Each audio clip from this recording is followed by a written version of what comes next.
You can listen to The Professional Left wherever you get your podcasts, on Netroots Radio, or at our website, proleftpod.com, where you can also contribute to this podcast. There's a PayPal button at our website, or you can mail us a letter and or contribution at P.O. Box 9133, Springfield, Illinois, 62791. This is the podcast for March 4th, 2022. It's not safe for work. Recorded live from the Cornfield Resistance, where if we had any Russian assets, you can be damn sure we'd seize them. It's The Professional Left with Driftglass and Bluegal.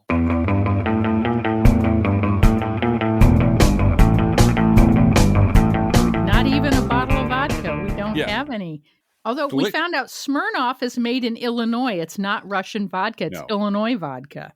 Well, I tried to seize several bottles of Russian vodka from Binny's, and they told me to put them back. So, sir, this is not. Sir, this is a Binny's. No, this is not an organized boycott, sir. This is just theft.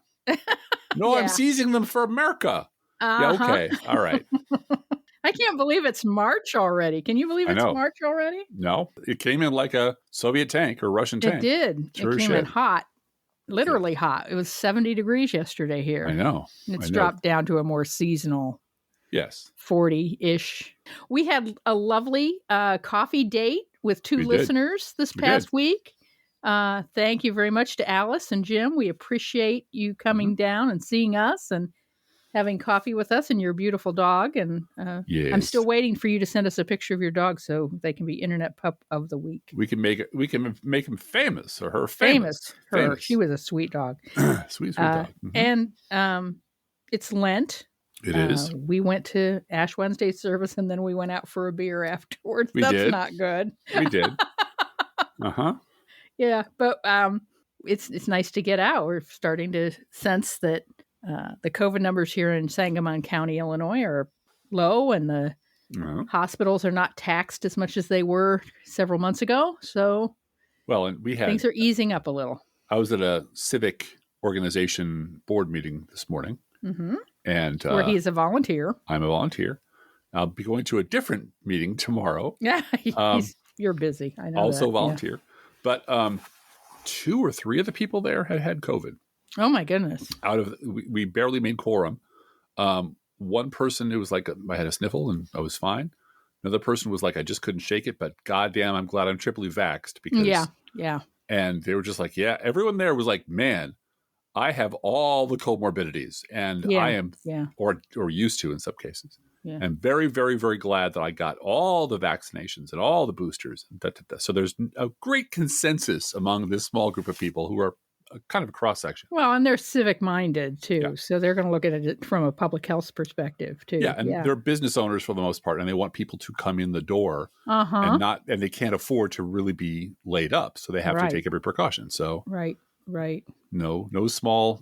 It's no surprise that they're real concerned about their ability to show up to work and have people who work for them show up to work. So I felt like the Ash Wednesday service was a lot less dour than it has been in the past. They had the youth people running the service, and also there's just a sense, I think, that we've got more important things to pray about than our own shortcomings. This is about Ukraine, and nothing like a land war in Europe to put things in perspective in terms of not being overly depressed about your own personal thing going on. There's a big war going on right now, and that's what we need to focus on. Plus, they give you a lovely parting gift. They give you a pretzel. They give you a pretzel, a cold pretzel this year. Pretzel. I don't know what happened to the stove, but anyway, Middle-Aged Riot on Twitter, who I love, said in classic fashion, Republicans can't decide if A, Putin is a hero we should support, or B,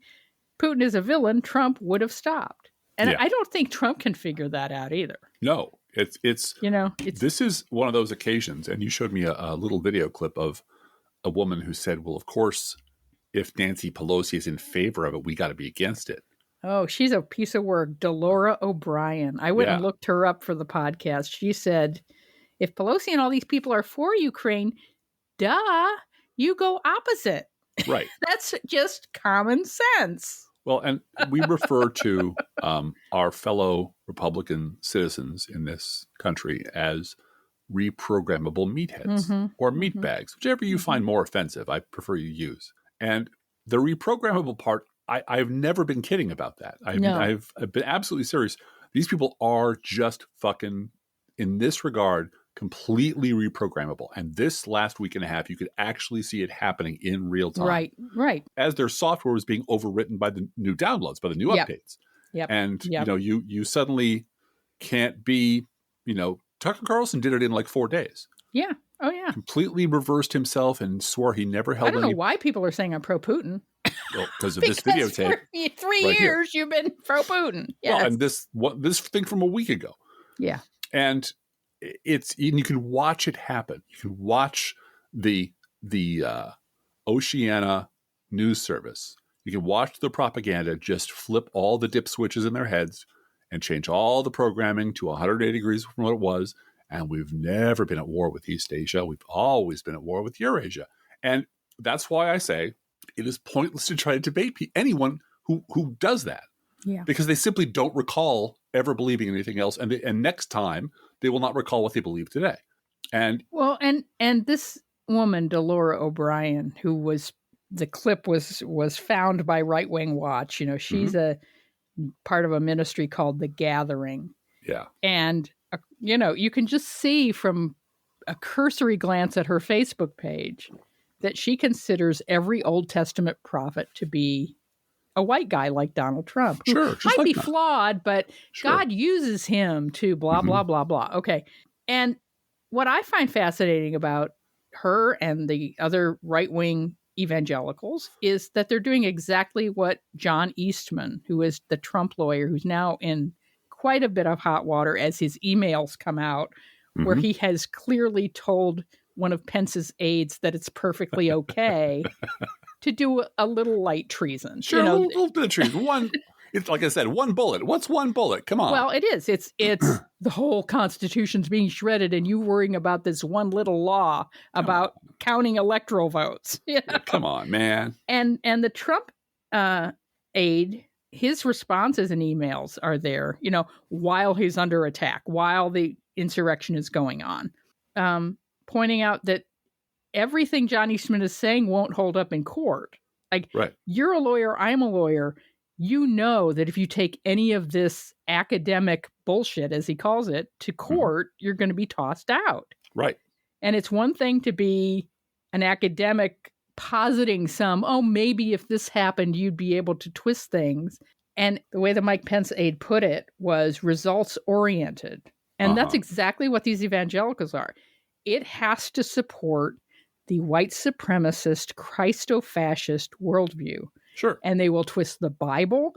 They will twist politics. They will twist the news. They will twist what Tucker Carlson said yesterday into something completely different today, because the results orient that they want is a win for their worldview. Sure. And when that happens with John Eastman, the president's attorney, putting all kinds of poison into the demented mind of the currently, at that time, most powerful person on earth, because he has the office of the presidency and he has the attorney general's office, et cetera, you get into some really dangerous shit for democracy. Yeah. Well, and that's the blinking red light. I'm going to detour just for a second, if you don't mind. I listened to Loud Crazy Joe Walsh this week interview an actual cask strength anarchist named Mike Malice, who happens to have 350,000 followers on Twitter and has a book and has because what Joe Walsh really wants to be is back on television. He wants to be back with a radio contract, and he doesn't really care much how he goes about doing it. So he just grabs anything that comes by. So a week ago, it sounds like he's doing the Jerry Springer shtick from time to time. Exactly. Right? He had Elie Mystal on last week or week before. Right. And he's got a stone cold lunatic. Who's an anarchist, who's like a dyed in the wool anarchist.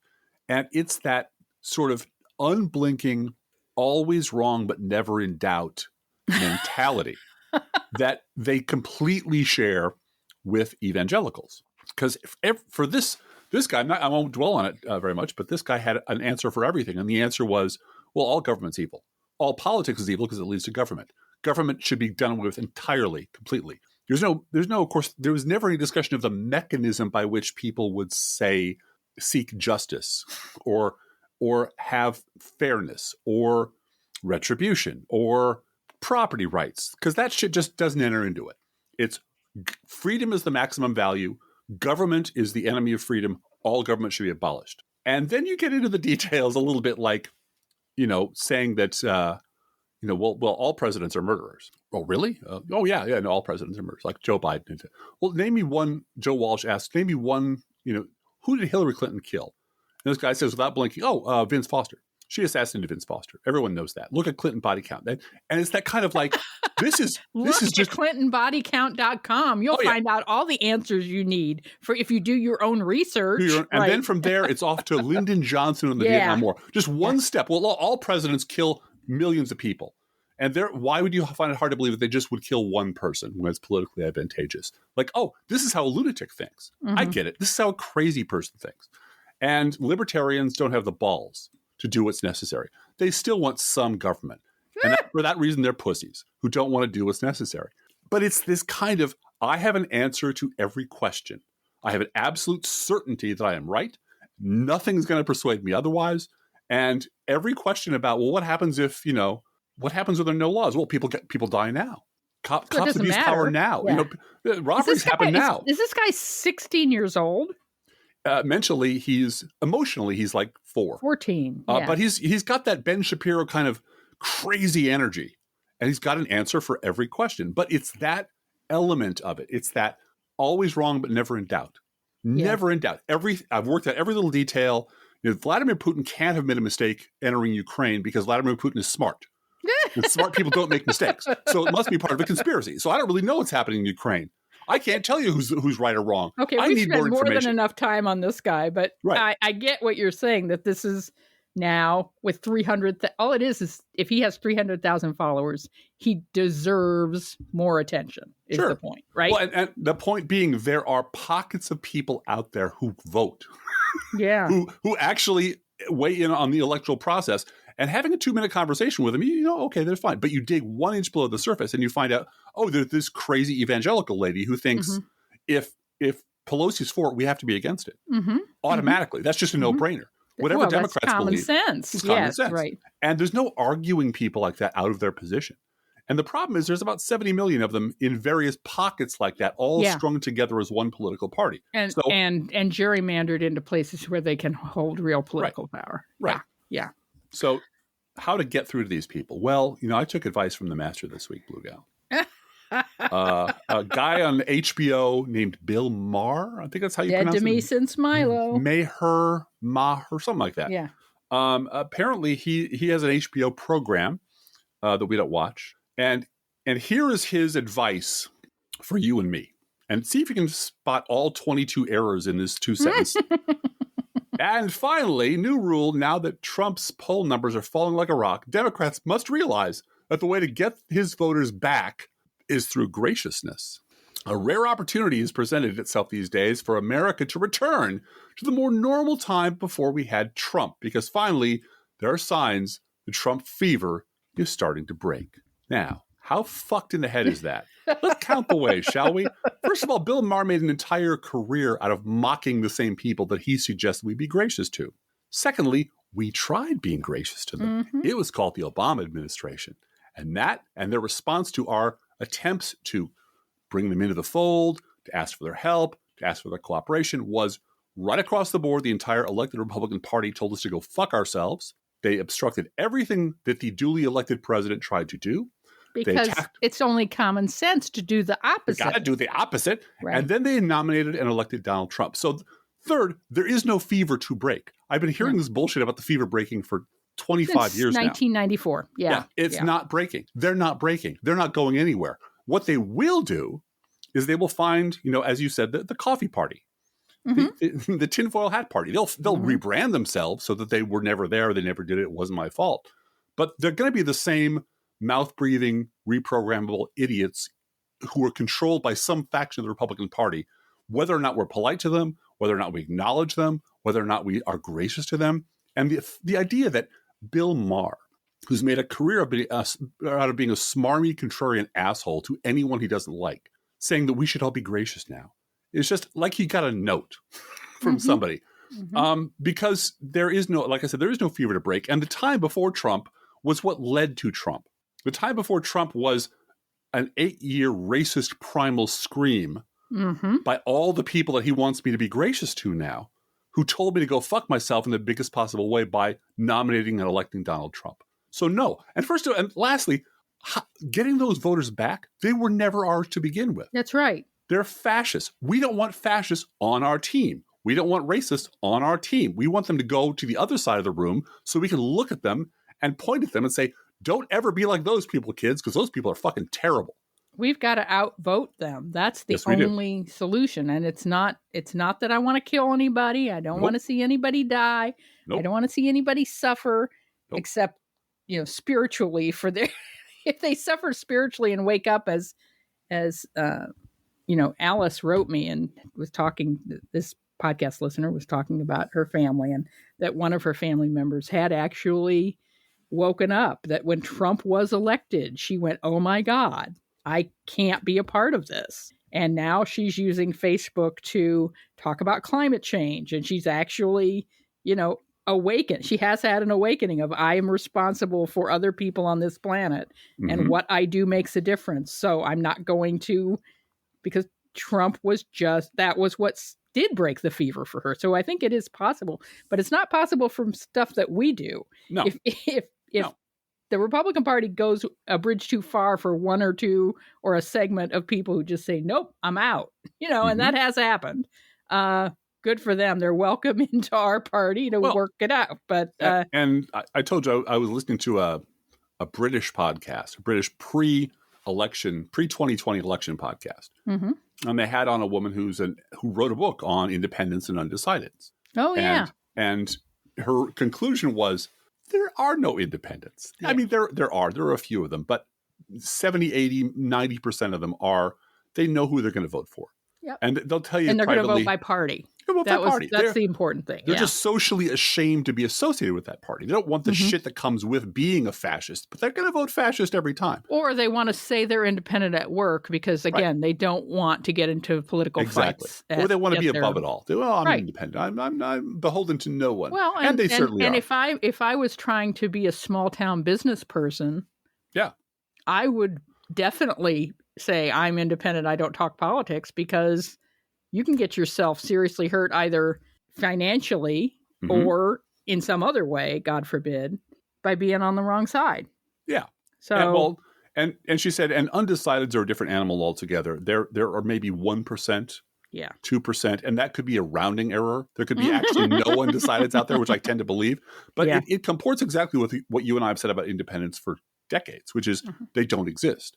Right. They are a grand falloon. They are a proud and meaningless association of people who want to call themselves something to be part of a group, but they don't. And when they walk into the polling place, they're not. But exactly. But they don't want to be, as you say, either associated with a political party, or they don't want to engage in the political arguments that come with choosing a side. And yet, we are harangued every day by pundits and never-Trumpers that we have to jettison our own base and go chasing after these independents who are out there somewhere to make them feel more comfortable. And, we'll talk about that in a little while.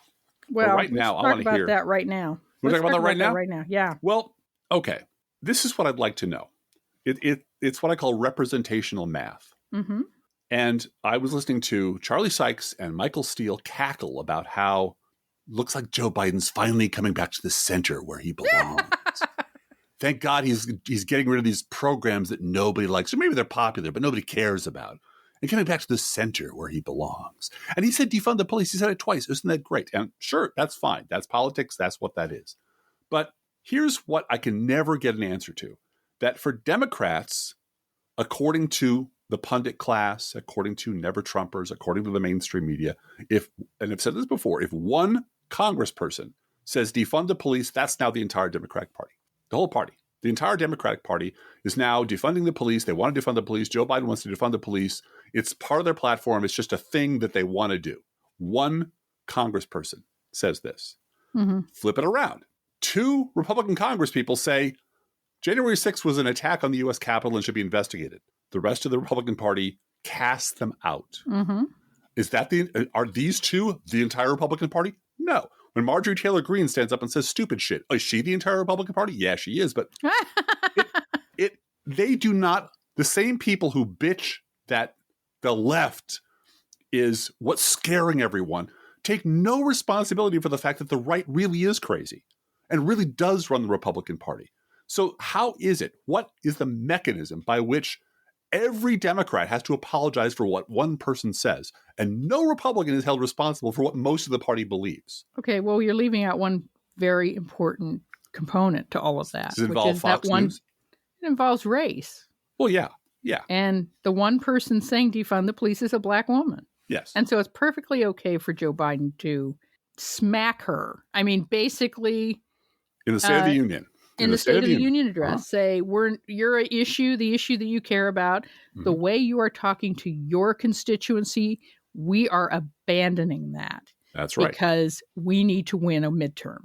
No, we need to win independence. No, right. Well, we're terrified that if we're labeled as the defund the police department, we're going to, the defund the police party, we're going to lose the midterm. We're going to lose suburban white moms. And the question, that's what we can't afford to do. And the question becomes, labeled by whom? How does that work? How does it go from being one person's opinion? Well, you know how it works. It works on Morning Joe. It works with Chuck Todd. It works as local news stations owned by Sinclair declare it. It works in debates where, you just want to defund the police. And it works on the stump as Republican candidates run all over the place and run ads saying, my opponent is anti-law enforcement. So this is exactly the conversation I wanted to have. Well, and I want everyone, I don't want to speak for black women or black voters. I'm a white lady. Right. But I do recommend reading Elie Mystal's Twitter stream from during the State of the Union. Because he was disappointed and angry. Yeah, and I don't blame him. No, I don't blame him. You and I are going to talk about how it was a great speech and he sounded like a goddamn Democrat, but it was also a Sister Souljah moment as far as he was going to take it. Yep. And that part about defund the police was it. And goddamn, of course, Charlie Sykes is happy with it. So I'm happy with a lot of it too. I think there were, and Michael Steele. I mean, I think Joe Biden took a lot of time and energy to knock down Fox News talking points. And I'm grateful for that. I think he knows that winning the midterms is the only way to move toward more justice for all Americans. If we don't win the midterms, we're going to have 2 years of, Jim Jordan has promised us 3 investigations from his committee. Oh, he's going to Hunter Biden and Fauci, and he's going to do Hillary. He's ready. And line up Hillary. We have to do it. He's promised that. So winning the midterms means making Joe Biden's position the safe, comfortable position for some borderline racist white women in the suburbs. Well, now that's exactly what I wanted. And depending on black women and black people to suffer it to be so now, as the Bible says, and as they have done since 1964. Yeah, well, as they've done and since before that, 1864. Well, since we can go back to 1619 is where we should go back to, Bluegal. That's right. I know. Forever. They've been waiting forever, right? But here's my question. You and I know that socialist Barack Obama is a Kenyan works on the Republicans, right? Okay. And that's just never going to change. So you can plug in any slogan you want from any Democrat, make it up, pull it out of context, cherry pick it from one person. It's always going to work. Those 70 million people are just gone. And then you have the other majority, because every what was the last time a Democrat? I think George Bush was the last Republican who won an actual voting majority. The majority of this country is Democratic. It's members of the Democratic Party. And yet there is this continued fantasy on the part of Michael Steele and Charlie Sykes and all the people you just named, that there is some group out there that we know does not actually exist that need to be appeased by slapping your own base around. Mm-hmm. Because we need those 42 votes in that district and we need 1,000 over here. Yeah, basically 20,000 votes here or there. That's what the election comes down to. Who are the 20,000 people who can be persuaded to vote for fascists because of a slogan they overheard on Facebook? White women in the suburbs. How did they come to believe that? Who are like right on the fence on fascism? Like, I don't really know. I'm not sure. You don't call it fascism. You call it CRT. You call it our kids. Right. Our kids are being taught to hate themselves. But these are people who lived through 4 years of Donald Trump.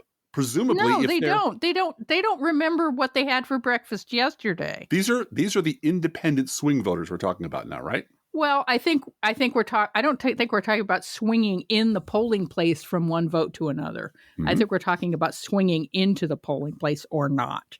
Going to the polls or staying home. Right. And so you're going to go to the polling place and vote for Glenn Youngkin.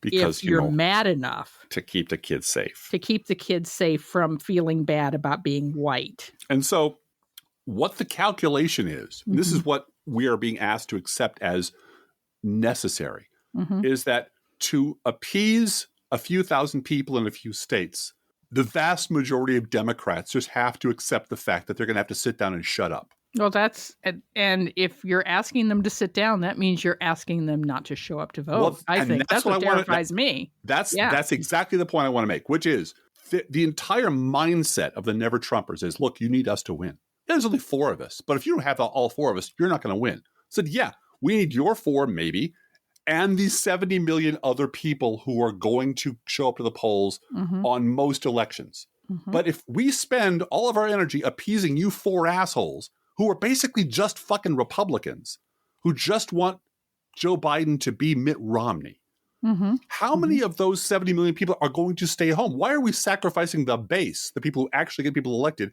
for a handful of assholes who cannot make up their mind between fascism and not fascism? Well, because I think there's an assumption that the Democratic Party base is activist and will show up no matter what. So what you're telling me, false claim. I don't trust that. So what you're telling me, Charlie Sykes, is that Democrats on average care more about democracy than Republicans do. Yes. Because Democrats will do it regardless of circumstances, mm-hmm. but you need a cookie and a hand job and a pat on the head to save your country by going to the voting booth and voting for someone you don't agree with. Let me read you a quote from The Economist magazine. This woman was in a focus group that was arranged by a conservative, but she's a Biden voter. This particular voter is a Biden voter, and she said she'd vote for Biden again in 2024 if he runs. Right. So that's who she is. And here is what she said to the focus group. I don't exactly know what powers Biden has, but I think he should be doing more. Mm-hmm. Now, you can guess what color that woman is. Yep, I sure can.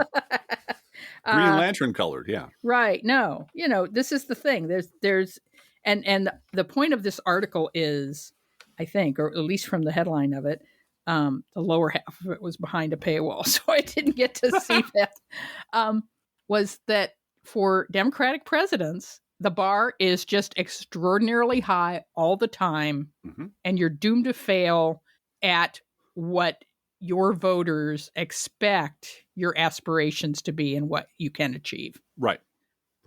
We want Biden to be FDR, and he can't because he doesn't have it 60, 80 plus majority in both houses. And he never will. He never will have 60 senators because of the way, the great sort of Republicans into red states. Yeah.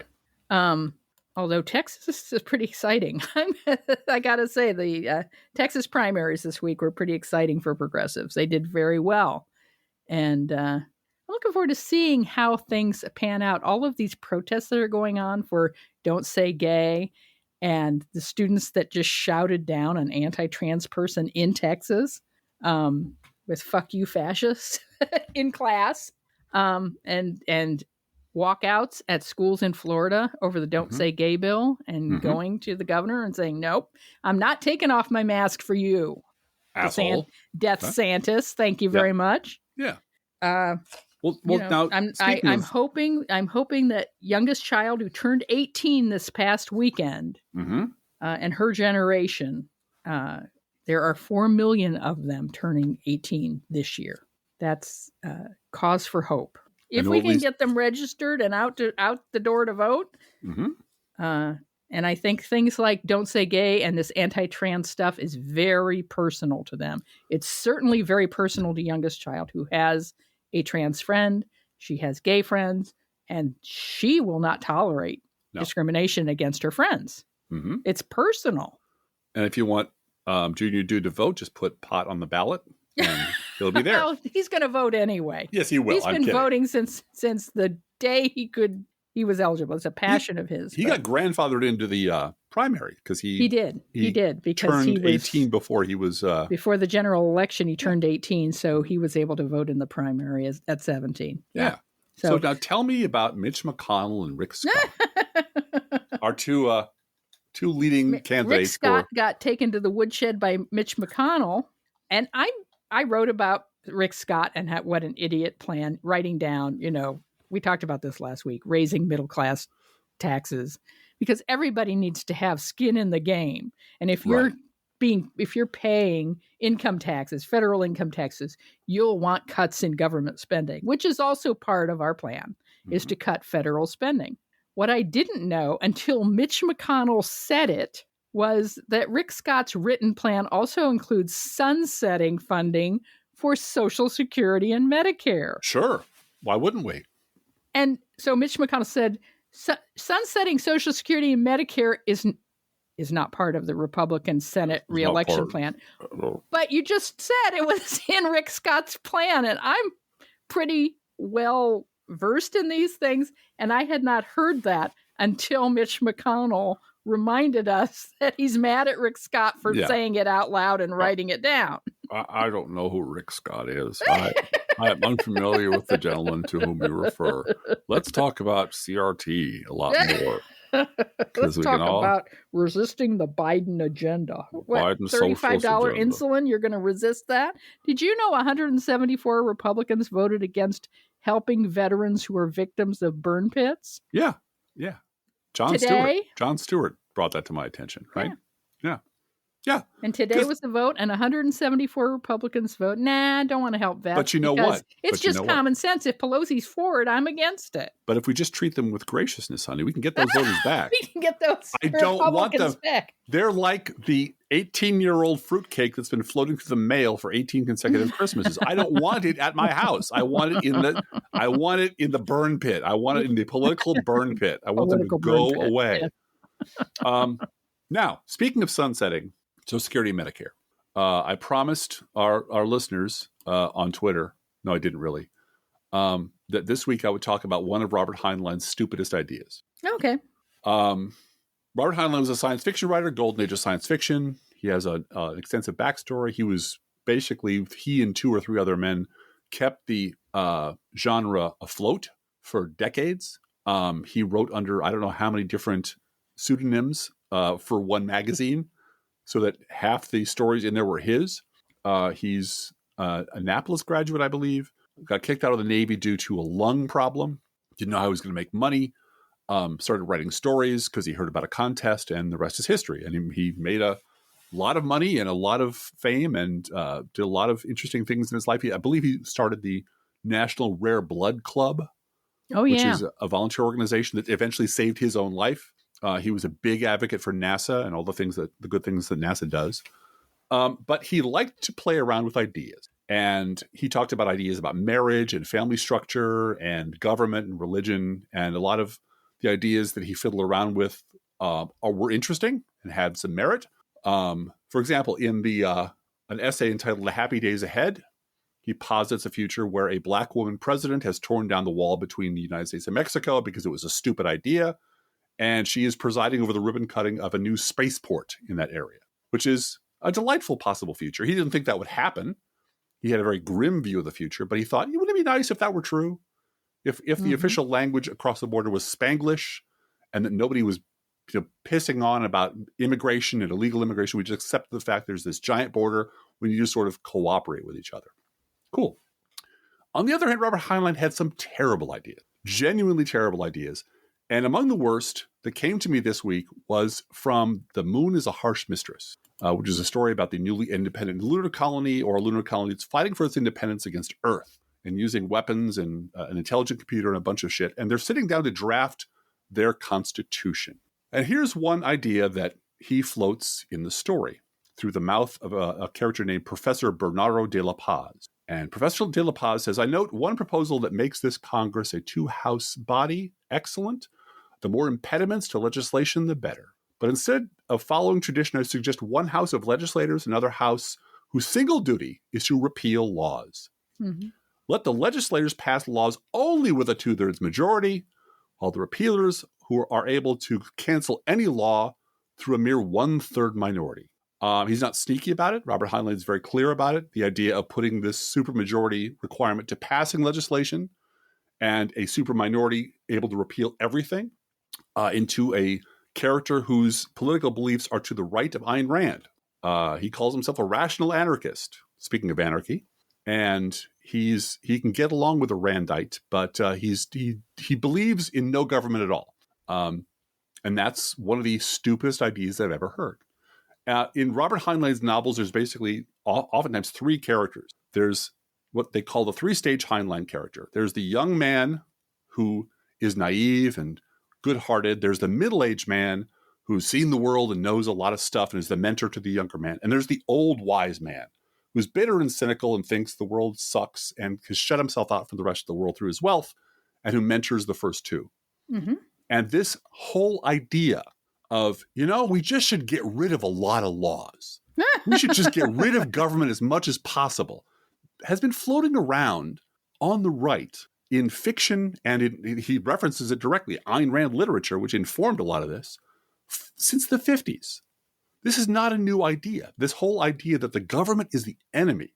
The government has to be stopped at any cost. And now we're actually living in a time where you can see what happens when a supermajority is required to pass anything, mm-hmm. and a tiny minority can block everything. Mm-hmm. So if a bunch of assholes who are a minority get power in the country, basically we're all fucked, right? Yeah. And that is something that Robert Heinlein never considered. Actually, he did. He thought there were going to be the crazy years during which there'd be chaos and destruction and whatnot. But mostly the people who got through the crazy years could hop on a starship and fly away, mm-hmm. which is not an option open to us, or who were very wealthy and could just put a wall up around their estates and keep the world out. But there are lots of dumb ideas that have been around for much, much longer than you would imagine, like white supremacy, which you can mm-hmm. see in action right now. The theoretical ideas that were being tossed around by idea people, because I do believe ideas move the world. Ideas actually matter. And these ideas about getting rid of government being wrong, government being antithetical to human freedom, the government needs to be strangled, it needs to be shrunk down to the size where you can drown it in a bathtub, have been around longer than you and I have been alive. And now that we're watching them manifest themselves through a party that actually believes government is wrong, except when they're in charge, mm-hmm. and government should mm-hmm. be crushed at any opportunity, you start seeing people like Joe Walsh going, whoa, wait a minute. Yeah, I didn't mean that. Yeah. Well, yeah, you did. Because the logical conclusion to your stupid argument is that we should have rule by anarchy. Mm-hmm. That people, just the most guns should run everything. Because that's what you're arguing for. If you're arguing against the democratic process, which is exactly what the Republican Party is against, you're arguing in favor of rule by the brute force of violence, the ballot or the bullet. And now we know which one the Republican Party believes in, down to their souls. Yep. And I don't understand how anyone's on the fence about shit like this. Anyway, that's my riff on Robert Heinlein. As I said, they don't remember what they had for breakfast yesterday. Yeah, that's a real shame. And so it's sad. Now, you want to talk about two of the stepchildren of this. I really don't want to talk about them. Okay. They got poked pretty badly on social media for their outrageous plot. Mm-hmm. And it was a plot to disrupt the State of the Union. Marge and Lauren Boebert and their whore mouths. And there's no other way to put it, because they shout and scream and talk, and everything they say is for fundraising. And that's mm-hmm. it's all a grift. They don't have any plans. They don't have any legislation they're in favor of. They're simply there to make money, and that's it. And that's what prostitutes do. That's what they are. And they have zero consequences for their outrageous behavior, except when they do, and then they run to Fox. And that's what Lauren Boebert did. You knew it was backfiring for Lauren Boebert when she ran to Fox to talk about her passionate feelings. Mm-hmm. I was just feeling so passionate about dead soldiers, that I just had to speak out. It was planned. She had planned it. And I guess fundraising for Trump-supported candidates is down, but with WinRed, how would you really know? How would you really know whether money's coming in or going out, and how it's coming to those candidates? Well, and that is longer term, not terribly longer term, but in Texas, man. Progressives did well, and Trump bragged about how well he did, but every one of his official endorsements was for an incumbent who was polling at 70%.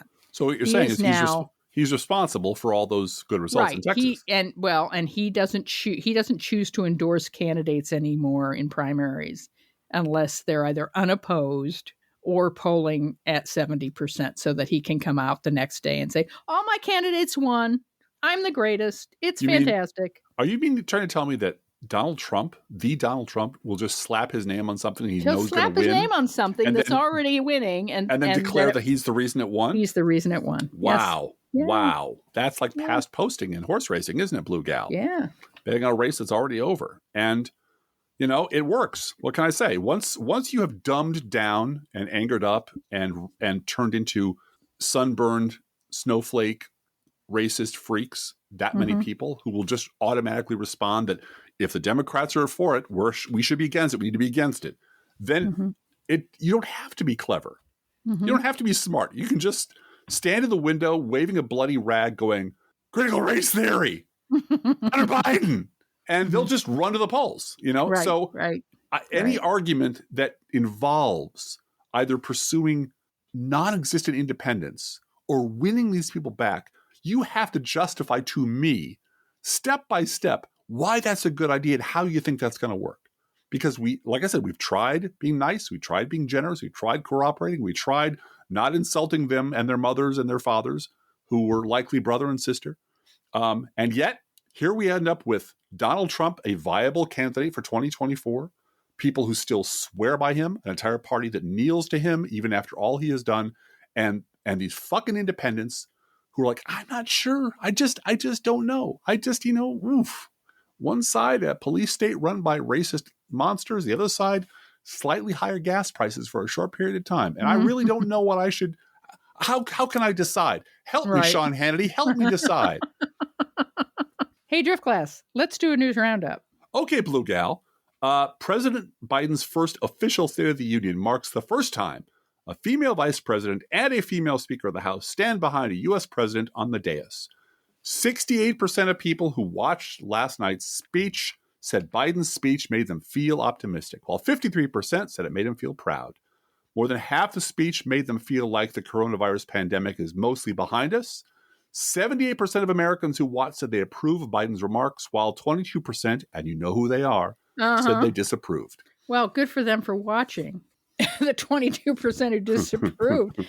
Right Side Broadcasting aired Donald Trump's 2020 State of the Union address instead of Biden's. Reruns. Well, it just makes me think that they're the trance. They didn't want to break the trance that, Trump's still really president. He's really president. This whole thing was stolen. You know what it was. In a major release of its findings filed in federal court late Wednesday, the committee for January 6th suggested that its evidence supported findings that Trump himself violated multiple laws by attempting to prevent Congress from certifying his defeat.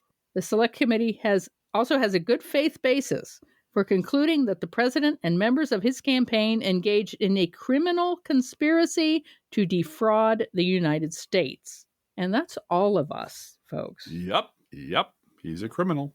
Shortly thereafter, with the assault on the United States Capitol already underway, Trump tweeted at 2:24 p.m., Mike Pence didn't have the courage to do what should have been done to protect our country and our Constitution, giving states a chance to certify a corrected set of facts, not the fraudulent and inaccurate ones, blah, blah, blah. The evidence obtained by the Select Committee indicates that President Trump was aware that the violent crowd had breached security and was assaulting the Capitol when Trump tweeted that out. The evidence will show that the rioters reacted to this tweet, resulting in further violence to the Capitol. Of course it did. Of course further they did. Violence. Of course they We did. watched that happen. Mm-hmm. In addition to the legal effort to delay the certification, there is also evidence that the conspiracy extended to the rioters engaged in acts of violence at the Capitol. In a civil case filed against the president and others by several members of Congress, Judge Mehta in the District of Columbia specifically found that it was plausible to believe that the president entered into a conspiracy with the rioters on January 6th, quote, to disrupt the certification of the Electoral College vote through force, intimidation, or threats. There's a joke floating around on Twitter today. You mean the one your wife tweeted? What's the difference between Ukrainians and Republicans? Yeah, Ukrainians defend their capital. Ukrainians defend their capital. Yeah, that's right. That's right. So again, I want to meet the person who's on the fence about which side to vote for, or if they should vote at all. Senate Republicans, speaking of reasons why you should get off your ass and vote, joined by Joe Manchin, this week voted to block even a debate on a bill that would codify Roe versus Wade and protect it from being gutted by the Supreme Court. 72% of Americans support Roe versus Wade, Roe v. Wade, according to a recent Marquette Law poll. Ron DeSantis bullied Middleton High School. These were not University of Florida students. These were high school students this week. You don't have to wear those masks. Please take them off. Honestly, it's not doing anything. We've got to stop with this COVID theater. If you want to wear it, fine, but this is ridiculous. What an asshole. Well, it's, somebody was asking for describe Ron DeSantis in one word, and it was Republican. Republican. He's a bullying asshole who punches down at people who can't defend themselves by using his office to try to make people lesser than him. And he usually was number people 2, of color. And I mean that figuratively as well as literally. He was number 2 at CPAC for after Trump. People want Ron DeSantis for president. Yes, they do. All those crazies want Ron DeSantis. Texas has begun investigating parents of transgender children for possible child abuse for providing them with gender-affirming care. Texas Governor Greg Abbott sees this as a political winner. That is a 75-80% winner, says an Abbott campaign strategist in a call with reporters. Who also said Democrats are out of touch. Child abuse. Abuse is... They're not out of touch with high school students in the state of Texas, although they can't vote yet. I realize that. But 4 million of them are turning 18 this year nationwide.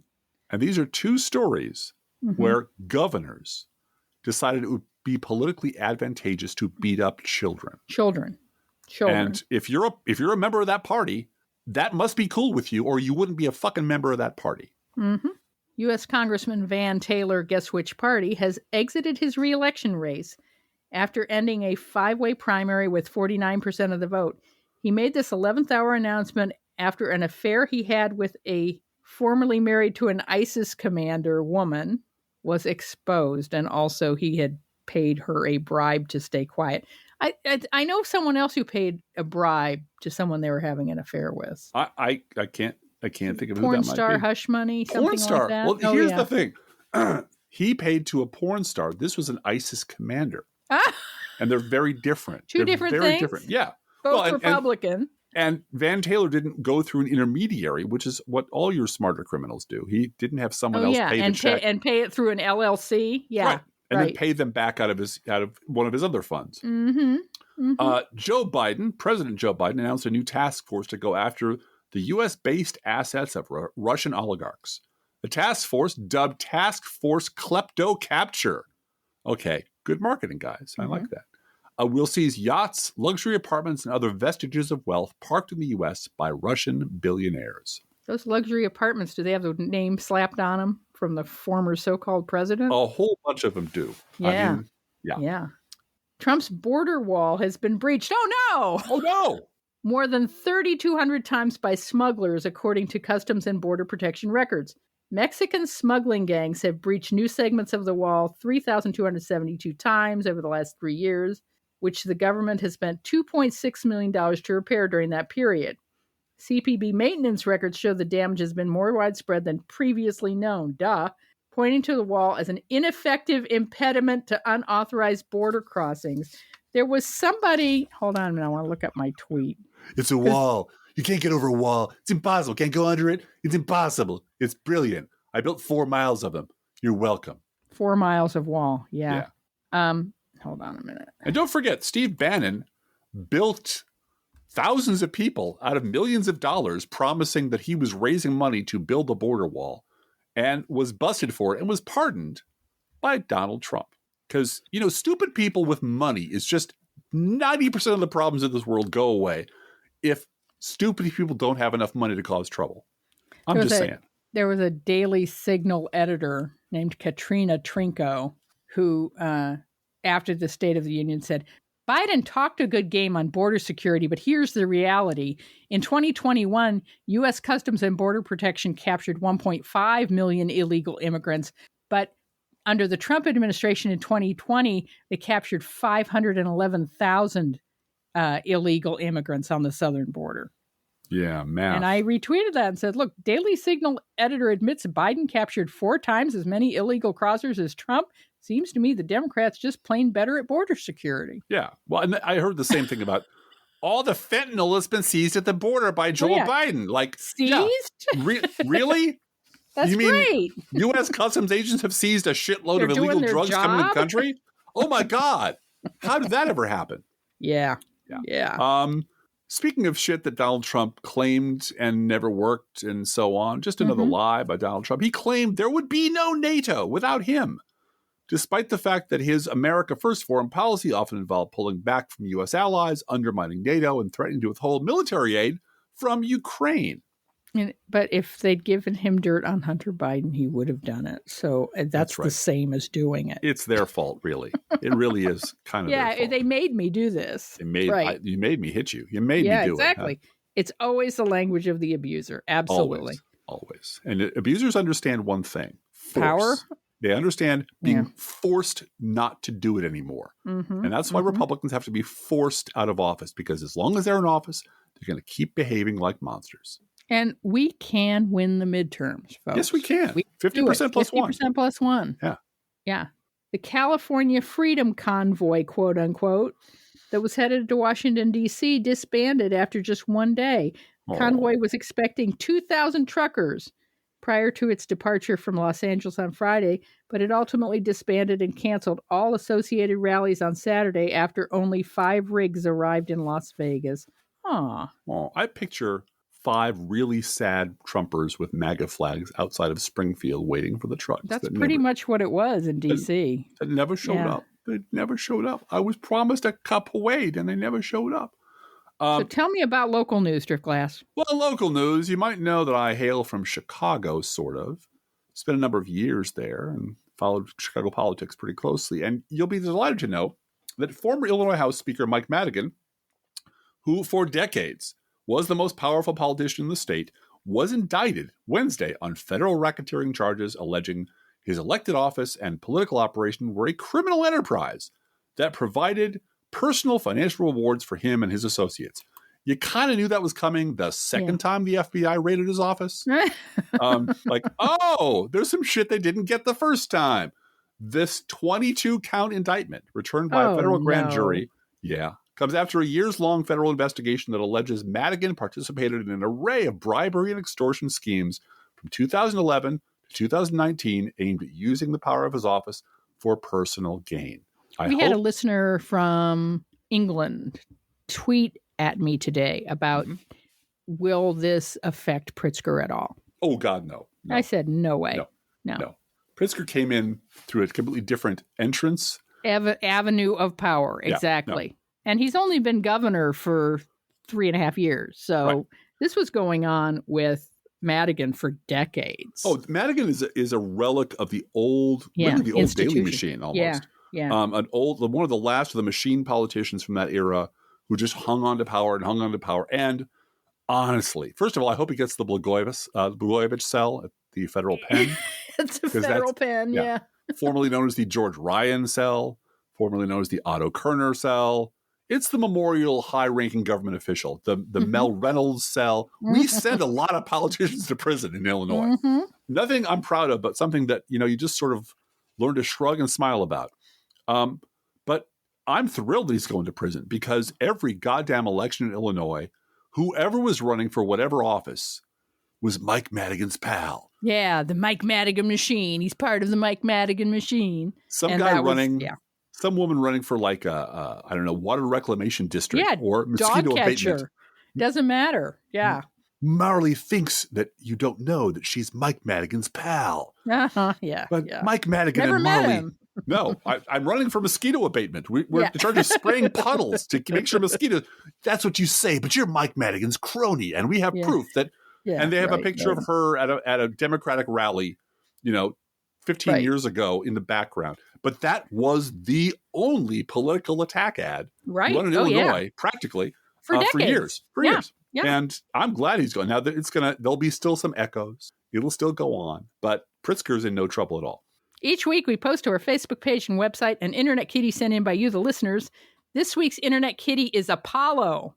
And you could tell Apollo is a Turkish van, like our own Bosco. What? Not just from the coloring. He's white with black spots. But also because in this picture, Apollo is lying down in the bathroom sink under the faucet. Oh, yes. Now, the faucet's not on, but he's not afraid of the faucet going on because he loves water. You know he does. Yes. Bosco goes in the shower. Like when a female person is taking a shower. He doesn't care about guys. But if a female is taking a shower in our house, he will go in the shower with them to protect them from the water. I have a question about Apollo. Does Apollo go in the shower, get his little feet wet, and then walk through the litter, and then jump up on the bed and go, on the bed? Hi! Hi! Oh, God. Now we get that. We see, and then sometimes Bosco will walk in the shower, go get in the litter, then come back to the shower and leave paw prints in the shower for you. Oh, so look. No.